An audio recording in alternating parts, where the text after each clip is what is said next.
Awesome, you guys. Well, we're having an incredible house church service today. I just want to lift up some people. I want to lift up Bob and Penny for doing the welcome. It was just super awesome. I want to lift up Sean for doing the contribution. And then I also want to lift up Naya for doing the communion, just sharing about her heart, her vulnerability. It was incredible. But believe it or not, that was Sean and Naya's first time coming up here doing contribution and communion. So we have new people coming in. We have people stepping up. They're taking their faith over their fear. And that's the title of the lesson today. It's faith over fear. And so we're all going to experience fear and faith. And we all experience it in different levels. But it's when fear leads to doubt, which doubt is a willful decision not to believe, that it affects our life spiritually. Now, faith, when we will all have fears and bursts of faith in our lives. I mean, sometimes we're on this spiritual high. Sometimes we're just like, man, I don't want to do anything today. But even though we all have fears in our life, when we allow those fears to be rooted, it leads to doubt that controls the decisions that we make. But faith takes action in our life, and as James says, it allows you to produce deeds. And so yesterday, I had the opportunity, I went paintballing. And if you've never been paintballing, they're like thick bullets of paint, and if you get hit, like, you know you got hit. Like, it's like a heavy ball that's hitting your skin. I got some cuts and bruises, I gave some cuts and bruises, But when I had first got there, I got my paintball gun. I bought the extra attachment for the sniper barrel. I had to go all out because I can't, let the brothers, outshoot me. But when I got into the first match, I mean, it's like a battlefield. Like you hear paint bullets just, coming across, zipping across the field. And as soon as the person says go, everybody's shooting. Like there's no pause, there's no breaks. And if you peek your head, there's a chance you might get shot. And so there was one point where I was just like, oh man, I do not want to peek this angle. And so there were some guys who go there normally. They have custom guns, so they call them customs.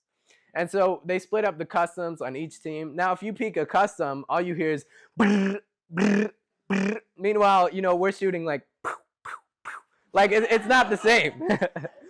So I was against one of these customs, and I mean, I was stuck in my position. And I didn't even want to peek this guy. I did not want to look at his gun. I did not want to hear his gun. It got to a point where I was like, let me just call that I'm hit so that I could go to the next match. And I was like, oh my gosh, what am I thinking? And so later, I finally, make some plays. I'm finally moving, not scared of the paintball. Because once you get hit a few times, it's like, all right, it's not a big deal. But it took faith to actually overcome that fear so that I could actually have fun. But now we're gonna see how like fear can paralyze you. Fear, one of the aspects of fear is paralysis. It can stop whatever action you want to do. It could stop you from achieving your dreams. It could stop you from doing just what God wants you to do. But let's go to Numbers chapter 13, verse 26. And here we're going to find 12 men who went on the same journey, but had two very different outlooks on what would happen. Numbers chapter 13. Verse 26. And the Bible reads, they came back to Moses and Aaron at the whole Israelite community at Kadesh in the desert of Paran. There they reported to them and to the whole assembly and showed them the fruit of the land.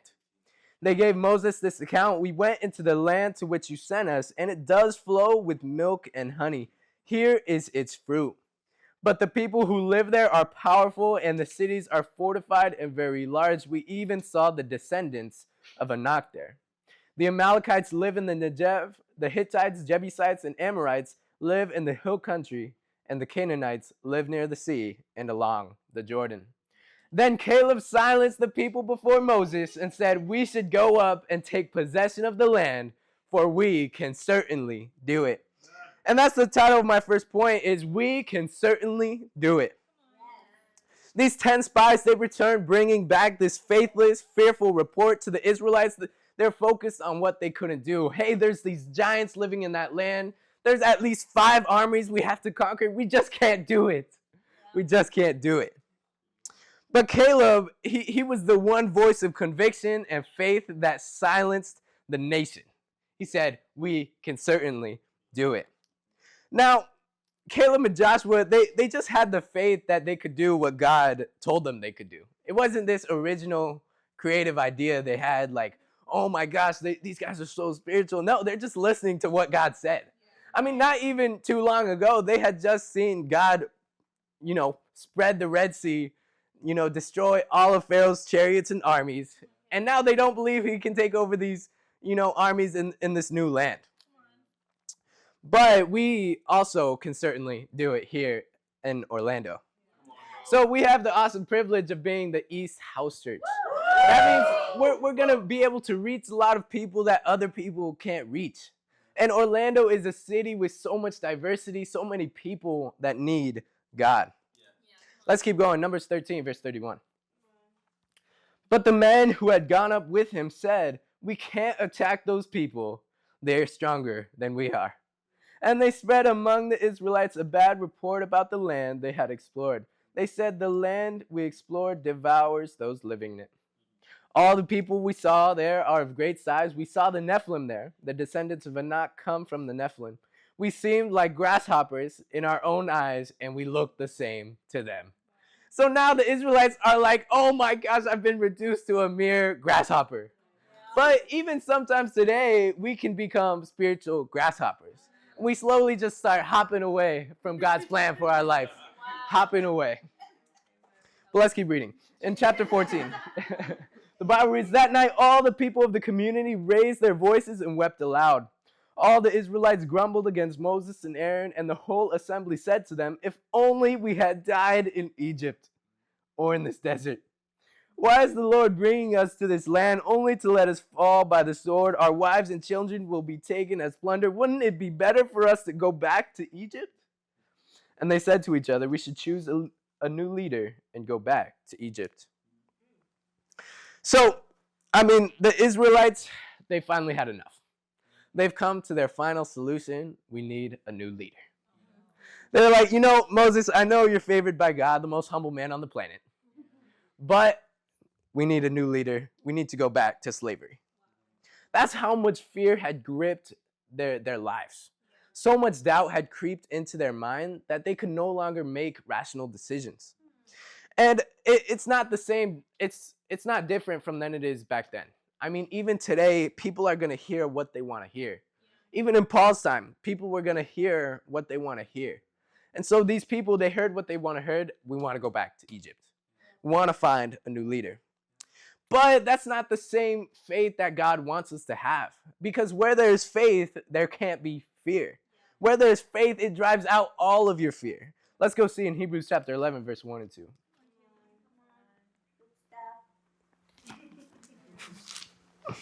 Thanks, Mama. Hebrews chapter 11, verse 1. And it says, now faith is being sure of what we hope for and certain of what we do not see. This is what the ancients were commended for. Now remember, Caleb and Joshua, they didn't have this original idea. They were just doing what God told them to do. They just had the faith that God would do what he promised to do. So even today, we can have that same faith that Caleb had. We can have the same boldness and determination that Joshua has. We can have it too. Even in the end of James, it says that Elijah was a man just like you.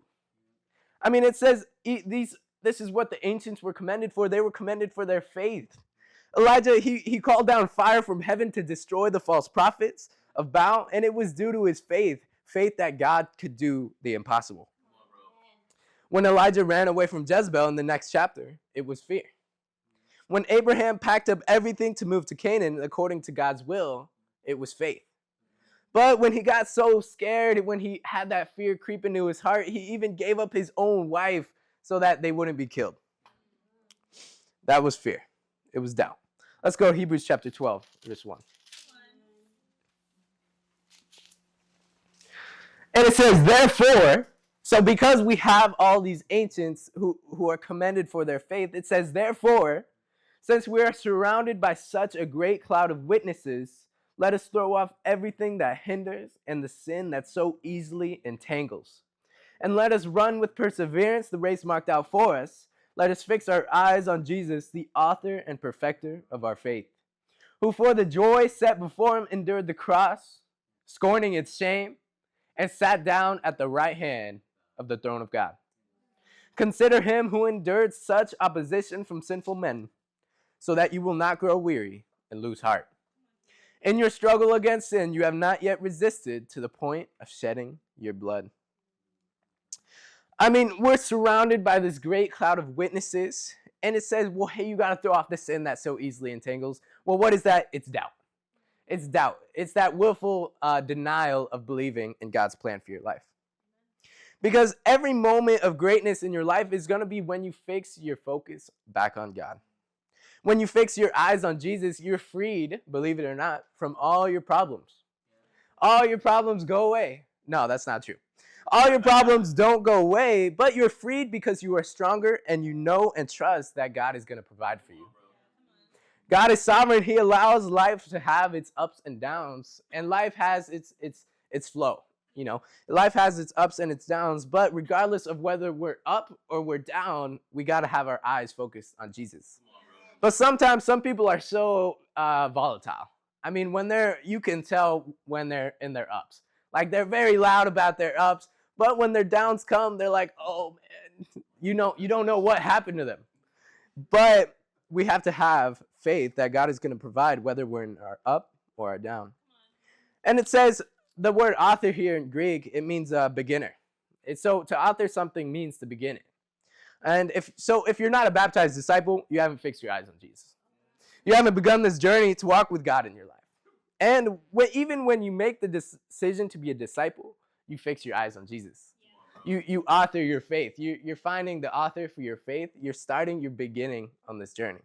Because it's a long journey. Well, surprise, it's your whole life. But I think that the entirety of Jesus' time on this earth was to help the apostles understand that if they fix their eyes on him, they're going to be victorious. Yeah. So even to this day, if we fix our eyes on Jesus, we're going to be victorious. So in Mark chapter 6, Jesus sends the apostles for their missionary journey, and they come back incredibly victorious. Yeah. I mean, each disciple, there's around 70 or 72. Some people say 72 because each pair of apostles had their 12. Some people say 70 because 70 was kind of like a traditional number for leadership. So you can see it in the Sanhedrin, you can see it in Exodus. So Jesus sends out the apostles for their missionary journey, and they're incredibly successful. They're victorious. They come back on the spiritual high. And at the same time, John the Baptist is beheaded.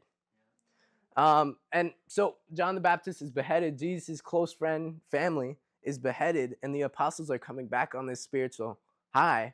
Well, it's at this time that the 5,000 come. Wow. This time that the 5,000 come, the apostles are on their spiritual high. Jesus is mourning. And even the apostles at their success say, hey, we got to send the people back. Send the people home. But Jesus, while he's mourning, he says, no, you give them something to eat. And so this faith, even I think the knuckleheaded apostles, I think that was Jesus' whole goal, is to teach them to have immovable faith. So my second point is the faith to overcome fear. Let's go to Mark chapter 6. Mark chapter 6, verse 45.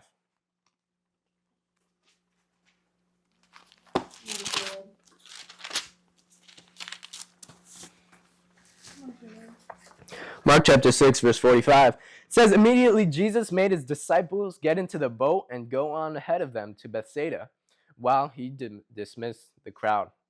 After leaving them, he went up on a mountainside to pray. So Jesus sends away his apostles. He sends them away. And I think the reason why is because Jesus was embarrassed of how they were acting. I mean, they had this faithless attitude, this faithless outlook on how they were going to take care of these people. And Jesus sends them away, and he just goes up to a mountain to pray.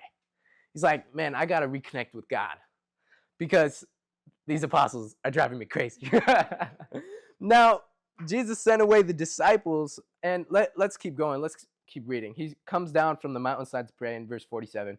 When evening came, the boat was in the middle of the lake, and he was alone on land.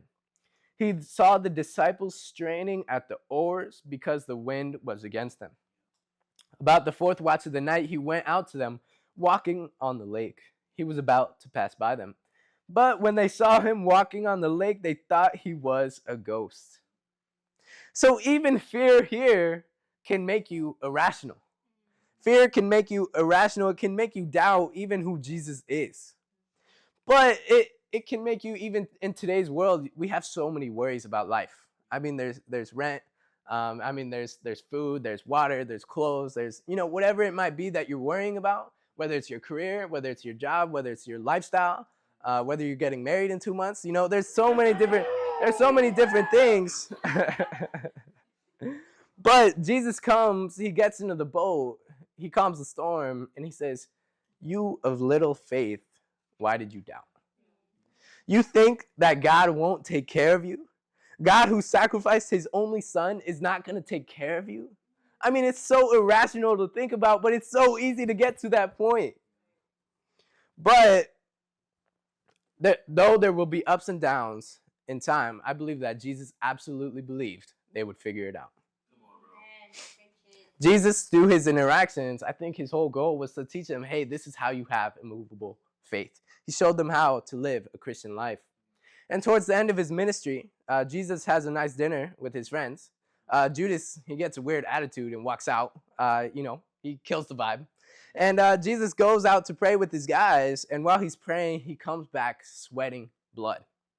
And so you would think, hey, the guys he's praying with, would have been alerted. They would have been like, yo, what's going on? Jesus, tell me what's up. But they're sleeping. He wakes them again. He comes back again. They're still sleeping. He wakes them again. He comes back, wakes them again. And then he goes and he says, it's too late. Rise, let us go. Here comes my betrayer. So the apostles, they're seeing this bloody Jesus, and they're just sleeping. Judas comes to betray him, and he says, do what you came for, friend. He overcame the temptation. He looks over, and Peter is cutting someone's ear off. Then he is taken before Pilate, where he is spit on, struck, and he maintains his self-control. Peter betrays him 3 times. Then the next day, I think Jesus found out Judas hanged himself. He probably knew Judas hanged himself. He's flogged and he's sentenced to death on a cross. They mock him, they spit on him, and he says, Father, forgive them, for they do not understand what they're doing. So this power to overcome fear can only be done through faith. And I think this is what the apostles learned. I mean, in Acts chapter 2, they baptized 3,000 people. In Acts chapter 4, the same guy who denied Jesus 3 times was brave and courageous to the Sanhedrin themselves. Let's go see Numbers 14, verse 21 to 25. Let's see how this faith worked out for Caleb.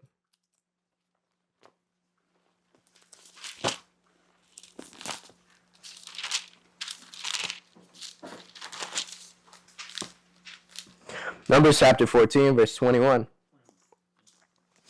Nevertheless, as surely as I live, and as surely as the glory of the Lord fills the whole earth, not one of the men who saw my glory and the miraculous signs I performed in Egypt and in the desert, but who disobeyed me and tested me 10 times, not one of them will ever see the land I promised on oath to their forefathers. No one who has treated me with contempt will ever see it. But because my servant Caleb has a different spirit and follows me wholeheartedly, I will bring him into the land he went to, and his descendants will inherit it. So 10 here is the number that signifies completeness. So God was completely done with Israel. He's like, man, I'm done with you guys. You guys aren't going to see this fruitful land I promised you guys. Only Caleb and Joshua are going to see this land. And he name drops Caleb, shout out Caleb. And he says, now Caleb had a different spirit, which is what you need when you want to see God with all your heart. When you have that immovable faith, you got to have a different spirit because nobody around you has it. You have to have it. And so back in the Old Testament, your name was your personality. And so Caleb, it means wholeheartedly. It also means, I read this morning, it means dog. So Caleb was a real dog, But do you guys know how hard it is to live up to a biblical name? I mean, Caleb means wholeheartedness. And so if I'm not wholeheartedly doing something, I'm going against my name. It's like if it's very convicting. Sometimes I think about it, I'm like, dang, I gotta be straight, But I mean, nowadays people don't live up to their name. I mean, look at Peter. I mean, he just became a disciple. What was he doing all this time? I don't know. But we have Abraham's Robin Banks. We have so many people who aren't living up to their biblical name. But one thing, about Caleb is he had a different spirit. So no matter what you were doing, and I want to lift up Naya again for sharing how she had this mask on. She had these vulnerabilities, this fear of not being the person that others want her to be. But when you become a disciple, God gives you a new personality. He gives you a new purpose. He gives you a new drive. He gives you a new everything because you're now living in a lifestyle that portrays Jesus to everybody around you. And so I want to give us 2 practicals on how to overcome fear and fix your eyes on Jesus. Number 1 is be in many Bible studies. And so one of the key things to growing in your relationship with God is helping others grow in their relationship with God. Because if you're a teacher, you're going to learn more than you did probably while you were a student. Because you're looking how to teach, you're looking to help people become Christians. So being in many Bible studies is so key. I mean, you got to get to a point where you forget people's names. You're just like, man, I've got so many Bible studies. What am I going to do? You need help. That's a good problem to have, but it'll help you grow. Number 2, the second practical is prayer is key to be a steadfast tree. And so you got to have an important prayer life. I mean, prayer is how we talk to God. God talks to us through his word, and through that connection, we have a relationship with God. And that's how we can build our faith. And so one challenge I have for us this week is to personally set up one Bible study this week. And so I want to ask you, what is the one area you've been struggling with fear in your life recently? Is it fear of rejection? Is it fear of the future? Is it fear that God's not going to take care of you? Is it fear that you can't live up to this person that God wants you to be? Well, I would say you shouldn't think like that. Because even in Matthew chapter 3, when Jesus had gotten baptized, he hadn't performed any miracles. He hadn't done any ministry. He hadn't even started his public ministry. God goes, this is my son. With him, I am well pleased. Amen. God is pleased with you already, but the whole entirety of Jesus' message is to have faith. Is to believe that God can do the impossible. Faith over fear. Let's focus our eyes on Jesus and conquer the fear in your heart. Love you guys.